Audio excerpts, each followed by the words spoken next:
मेरा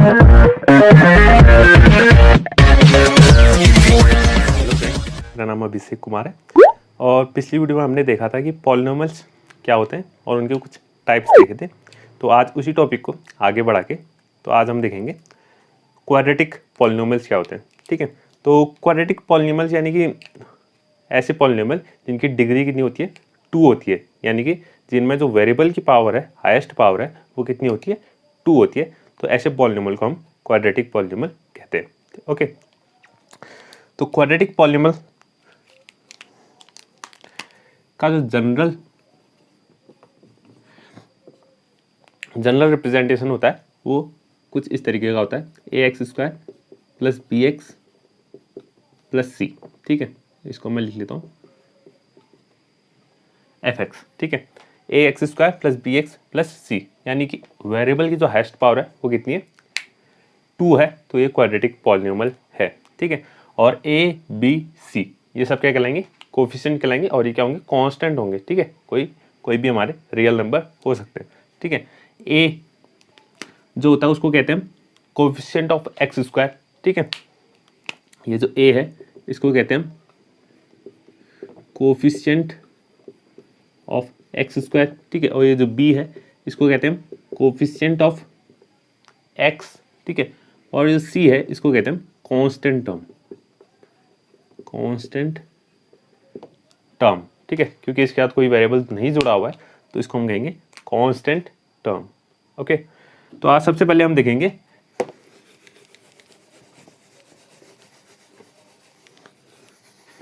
किसी भी क्वाड्रेटिक इक्वेशन को सॉल्व कैसे करते हैं। ठीक है, तो सबसे पहले एक क्वाड्रेटिक इक्वेशन लेते हैं।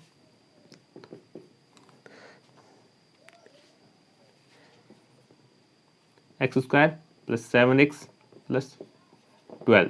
ठीक है,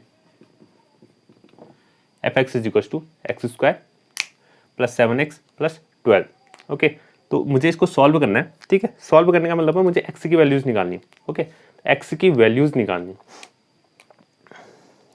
उससे पहले मैं एक टर्म बताना चाहता हूँ। ठीक है, एक zeros of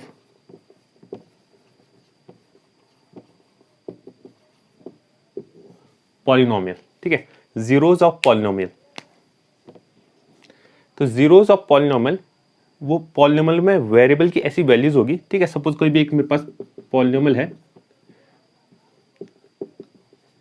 ax plus B. ठीक है, लीनियर पॉलिनोमियल, वेरिएबल की हाईएस्ट पावर 1 है। ठीक है, तो ये लीनियर पॉलिनोमियल हो गया। तो सपोज मेरे पास कोई एक पॉलिनोमियल है जिसमें वेरिएबल कौन है, x। ठीक है, तो x की कुछ ऐसी वैल्यूज, x की कुछ ऐसी वैल्यूज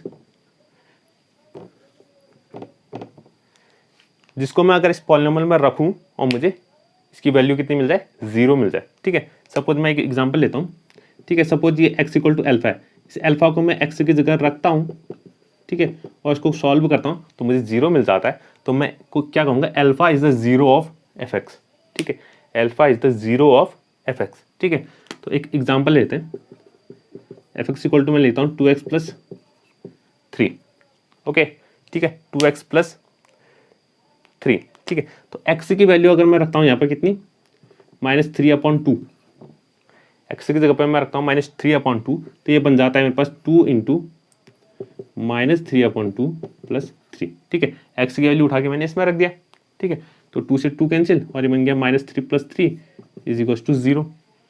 ठीक है, यानी इस fx की वैल्यू कितनी आ गई, 0 आ गई। कब आई, जब x की वैल्यू मैंने कितनी रखी, -3/2।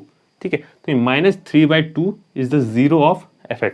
ठीक है, यानी कि -3/2 क्या है, इस fx का 0 है। ठीक है, तो ये होते हैं 0 ऑफ पॉलिनोमियल्स। ठीक है, वेरिएबल की ऐसी वैल्यू जिनको अगर पॉलिनोमियल में रखें तो उस पॉलिनोमियल की वैल्यू कितनी हो जाए, 0 हो जाए, तो वो x की वैल्यूज, वो वेरिएबल की वैल्यूज क्या कहलाती हैं, जीरोज कहलाती हैं।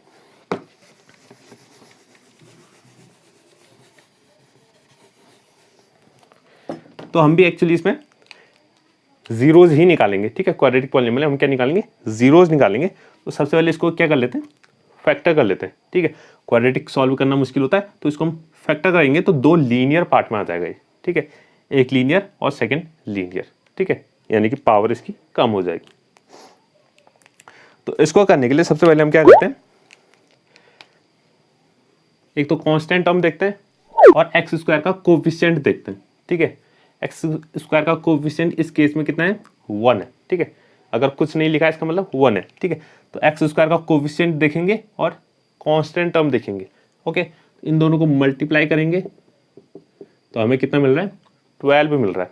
ओके, तो 12 मिल रहा है, तो 12 के मैं ऐसे फैक्टर बनाऊंगा। ठीक है, 12 के मैं कुछ ऐसे फैक्टर बनाऊंगा जिनको, ये साइन देखिएगा, ये साइन मेन है। ठीक है, जिनको प्लस करके 7 आ जाए। ठीक है, जिनको प्लस करके 7 आ जाए। ठीक है, तो 12 के फैक्टर क्या क्या हो सकते हैं, 4 इंटू 3। ठीक है, 4 और 3 क्या है, 12 के फैक्टर हैं, और कुछ ऐसे फैक्टर हैं जिनको मैं ऐड करूं तो मुझे कितना मिल जाएगा, 7 मिल जाएगा।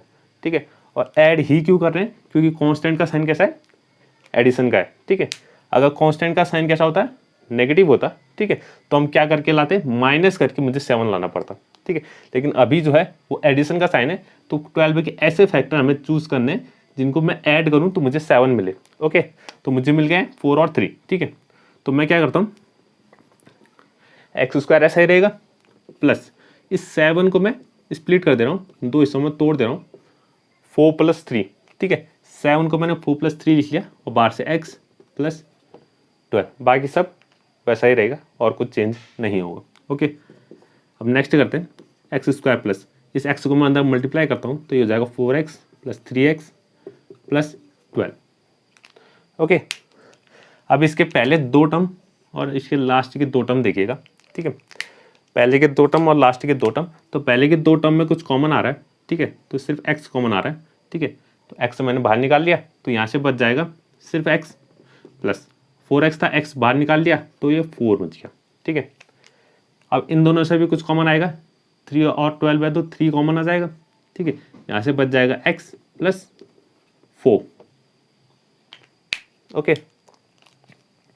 अब इस पूरे टर्म को देखिएगा, इसमें 2 टर्म है हमारे पास, एक ये है और एक ये है। इन 2 टर्म में ये जो ब्रैकेट वाला टर्म है, इन दोनों में सेम है। ठीक है, तो इस पूरे ब्रैकेट वाले टर्म को मैं क्या लेकर सकता हूँ, कॉमन ले सकता हूँ। ओके, तो x + 4 मैंने कॉमन ले लिया। ठीक है, फिर ब्रैकेट लगाया, यहाँ से बच गया x, क्योंकि x + 4 तो बाहर निकला है। ठीक है, और इस टर्म में से बच गया कितना, +3, क्योंकि x + 4 तो बाहर निकल आया। ठीक है, तो मैंने इस क्वाड्रेटिक पॉलिनोमियल को 2 लीनियर पॉलिनोमियल में फैक्टराइज कर दिया, यानी कि इनके मल्टीपल में लिख लिया। ओके, तो अब मुझे x की वैल्यू निकालनी है।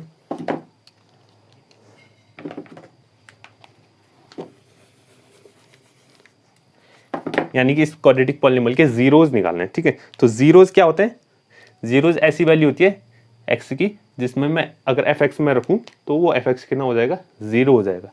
तो मैं पहले मान लेता हूं, लेट fx = 0। ठीक है, मैंने मान लिया fx = कितना है, 0 है। ठीक है, fx = 0 तो यानी कि x² + 7x + 12 = 0। ओके, तो इसको सॉल्व करके हम इतना लिया है। ठीक है, तो इसकी जगह मैं इतना भी लिख सकता हूँ, x + 4 x + 3 = 0।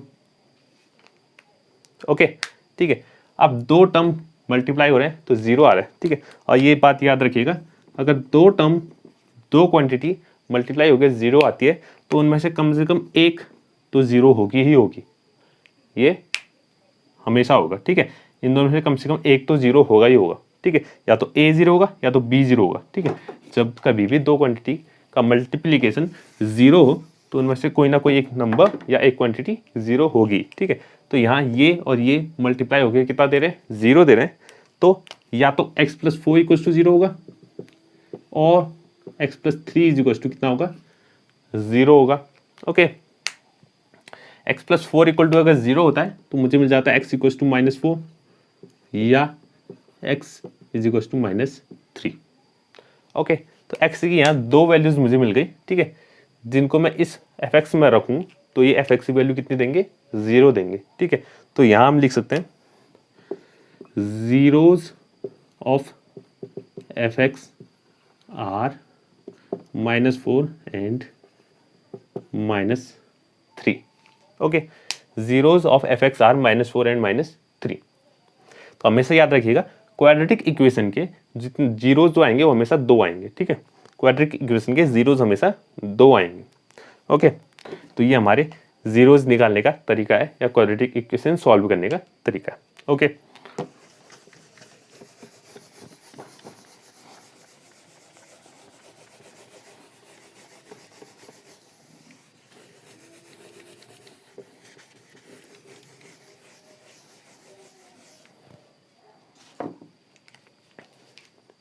तो आज हमने देखा क्वाड्रेटिक पॉलिनोमियल्स क्या होते हैं और उनके जीरोज कैसे निकालते हैं, ठीक है, और उनको सॉल्व कैसे करते हैं, ठीक है।